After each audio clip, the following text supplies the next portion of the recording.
Hi, I'm Jill Yesko, and this is Ceri Benato, and we're with Discover Organizing. I want to talk today about downsizing.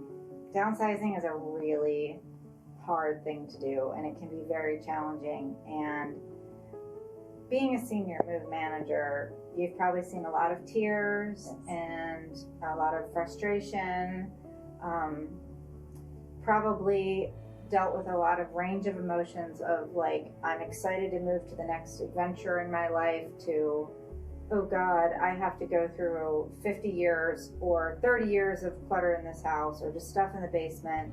It's very overwhelming on so many levels. So how do you help someone get started? Like, how do you even begin that kind of a process?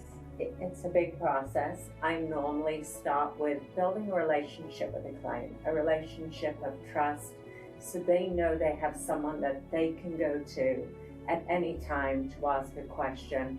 And oftentimes we laugh together, we cry together, we pull out photograph albums. People are always wanting to show me pictures of their wedding from 60 years ago. So those things come up, which is really sweet. I love that. I always tell everyone, if you have an elephant and you try to eat it all at once, you can't. You take a bite at a time. So you just take a bite, you work on it together, and just slowly get through that process by either donating, selling. Family members may want it, so if a family member wants an item, we encourage that. Just really helping them get through that emotional stuff. Boxing up memorabilia, putting it in containers so they don't have to get rid of it. Okay. We also digitize photographs as well, so that's right. Maybe recommending some of those family photographs that digitize so the whole family can enjoy them. So it really is a hard thing, but it feels good to help somebody. It really does.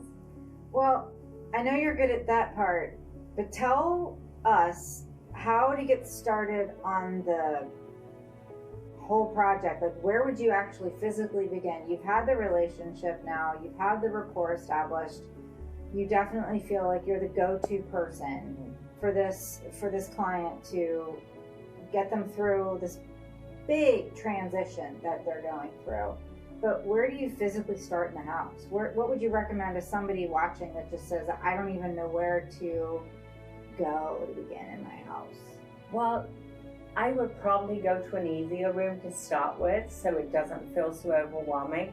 So maybe pick the spare bedroom. Let's start in the spare bedroom, because obviously those aren't items that you're using every day.